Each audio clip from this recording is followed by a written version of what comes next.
warahmatullahi wabarakatuh. Bismillahirrahmanirrahim. Segala puja dan puji hanya milik Allah, Tuhan seluruh sekalian alam. Saudaraku, dimanapun Anda berada, akhir-akhir ini kita menyaksikan betapa dahsyatnya mengenai permasalahan nasab al-balawi yang kita banyak mendengar secara umum disebut Habib. Habib, para alim saling hujat menghujat dengan nada keras, dengan nada-nada yang memicu emosi atau kemarahan. Al-Fakir mengkhawatirkan kalau ini terus-menerus terjadi dan terus-menerus terulang, maka negara yang kita cintai boleh jadi akan terjadi perang saudara seperti yang terjadi di Suriah, juga terjadi di Yaman, di mana satu sama lainnya umat Islam saling membunuh. Na'udzubillah, summa na'udzubillah. Untuk itulah Al-Fakir menghimbau, daripada kita berdebat untuk hal-hal yang sifatnya sia-sia, alangkah baiknya habaib maupun para alim ulama melihat dengan mata batinnya bagaimana kehidupan rakyat, di mana sekarang anak-anak putus sekolah meningkat, di mana sekarang angka perceraian juga meningkat. Dari aspek ekonomi, umat Islam sudah carut marut. Dari aspek psikologi, umat Islam terjebak dengan judi online, terjebak dengan pinjaman online. Untuk itulah Al-Fakir menghimbau perdebatan nasab ini tutup rapat. Mari kita saling introspeksi diri. Habaib introspeksi diri, kiai juga introspeksi diri. Tak ada gading yang tak retak, tak ada manusia yang sempurna. Kalau para habaib melakukan sebuah perbuatan meminta ini dan meminta itu yang di luar batas, kalau memang itu tidak bisa kita penuhi, sudah, kita bisa menolaknya dengan kata-kata yang lembut. Begitu juga apabila ada permintaan dari ustadz atau kiai untuk kita seperti ini dan seperti itu, maka kalau itu di luar daripada kemampuan kita, maka tolaklah dengan lemah lembut. Al-Fakir contohkan, bila mana seorang habaib atau seorang ustadz sedang membangun pesantren, lalu dia meminta kepada kita sebagai jemaah untuk menyumbang misal 20 juta atau 30 juta atau kecilnya 5 juta, tetapi kita tidak mampu untuk memberikan uang sebesar itu, maka tolaklah dengan akhlak, tolaklah dengan perkataan-perkataan yang lembut, bahwa kita masih mempunyai tanggungan anak, istri yang kita harus utamakan. Sebagaimana Rasul diutus ke dunia ini bukan untuk mencari harta dunia, tetapi memperbaiki akhlak manusia. Para habaib, para alim ulama, Al-Fakir mengajak Anda semua untuk meneladani perilaku Rasul, sebagaimana Rasul sering mengganjal perutnya karena uang atau dinar yang Rasulullah punya habis untuk sedekah kepada fakir miskin.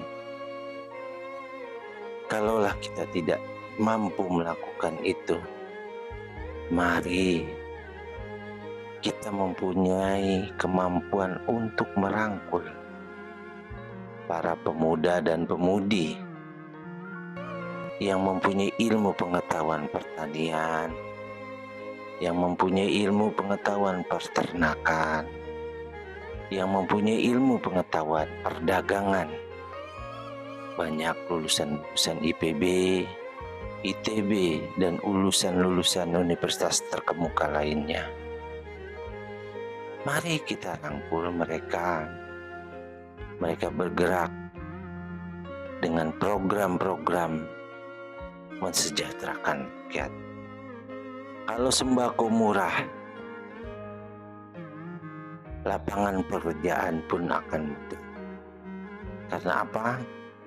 Karena setiap pengelolaan pangan, saya contohkan saja, kalau ada sebuah lahan pemerintah yang dapat diolah untuk menanam singkong dan pemerintah mau mengembangkan mesin pengolahan singkong itu menjadi beras, yang mesin itu tidak mahal, dengan kapasitas 200 kilo per jam, mesin itu hanya sekitar 235 jutaan, yang dibandingkan dengan proyek-proyek triliunan yang entah kemana uangnya. Nah, program-program itulah yang para habaib atau para alim ulama berkolaborasi, berdiskusi, berkomunikasi dengan para pemuda. Para habaib, para alim ulama membimbing mereka secara spiritual, tapi mereka menyodorkan kepada para habib dan para alim ulama bagaimana mencari solusi dari permasalahan yang bersifat kebutuhan dasar rakyat, sandang, pangan, dan papan. Ini penting karena kita kalau hanya berdebat-debat dengan para habaib, berdebat-debat dengan para alim ulama mengenai nasab, buat apa? Tidak ada gunanya. Yang ada hanya perpecahan, yang ada hanya permusuhan, dan paling mengerikan akan melahirkan peperangan. Lebih baik kita berpikir hal-hal yang positif. Bagaimana umat Islam ini bisa kita angkat, bisa kita lindungi dari kemiskinan. Karena kemiskinan, Rasulullah dalam hadisnya mengatakan bahwa kemiskinan membawa orang kepada kekufuran. Saya melihatnya orang-orang yang miskin menangis dikarenakan tidak mampu untuk membeli 1 liter beras. Banyak orang-orang di sekitar kita yang terjerat, terikat oleh impian ini. Mari para habaib, para alim ulama, buka hati Anda. Jangan kita terprovokasi oleh trik Yahudi yang akan mengadu domba kita. Fokuslah Anda. Lihat kami, rakyat jelata.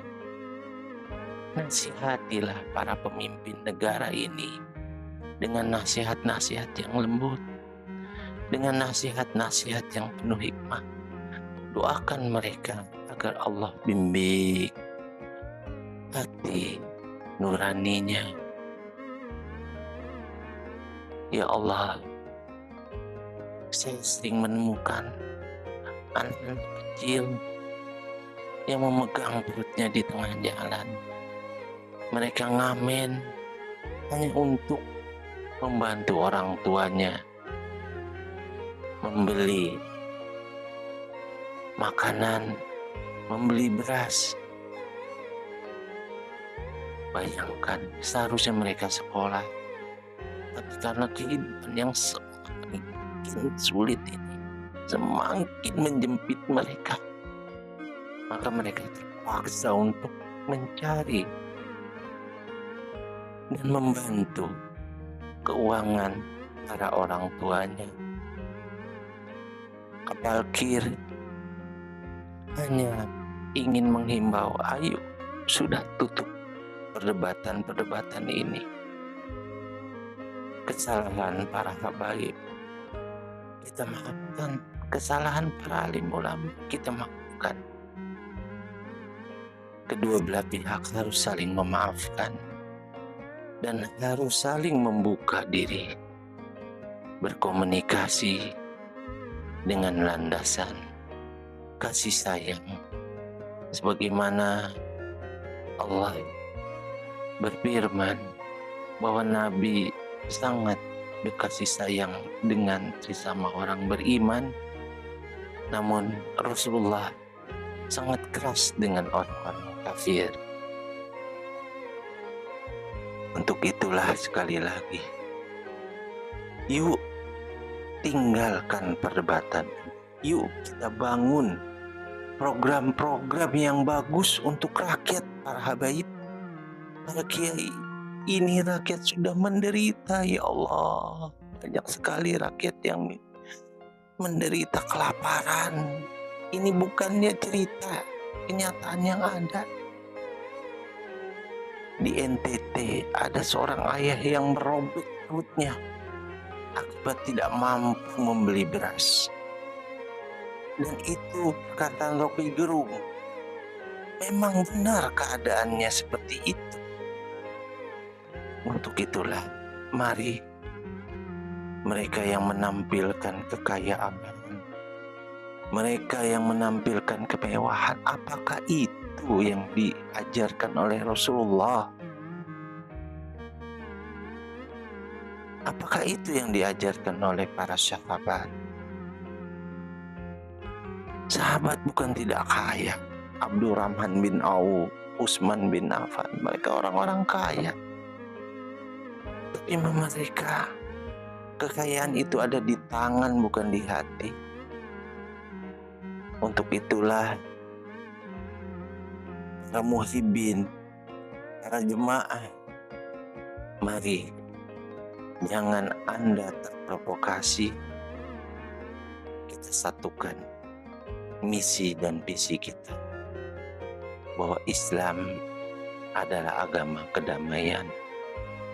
Islam adalah agama yang mempunyai konsep rahmatan lil alamin. Untuk itulah tidak ada jalan lain. Para juru dakwah, baik di kalangan habib maupun kalangan para ustadz, untuk menjadi rahmat, untuk menjadi manusia-manusia yang Allah berikan kelebihan, dan kelebihan itu mereka distribusikan, mereka salurkan melalui himbauan-himbauan kepada negara dan penyelenggaranya agar segera melakukan program-program yang memang program itu akan melahirkan efek yang nyata kepada kehidupan rakyat jelata. Yang tadi saya katakan, bagaimana para habaib bekerja sama dengan para pemuda dan pemudi yang mempunyai kemampuan ilmu peternakan, ilmu pertanian, ilmu perdagangan, ilmu teknologi, komputerisasi, sehingga mereka bisa berkolaborasi, mereka produksi, mereka distribusi, dan mereka juga yang mensosialisasikan di dunia maya. Tidak sulit para habaib, tidak sulit para alim ulama, kalau Anda semua mau membuka nurani Anda. Lihat, sebenar-benarnya kenyataannya ada. Jangan Anda terlena dengan hal-hal yang sudah membuat Anda nyaman. Dan sekitar Anda, umat ini menderita. Yuk, sekali lagi Al-Fakir menghimbau, stop perdebatan ini. Demikianlah Maujatul Hasanah yang singkat ini Al-Fakir tutup dengan salam yang agung, salam yang mulia.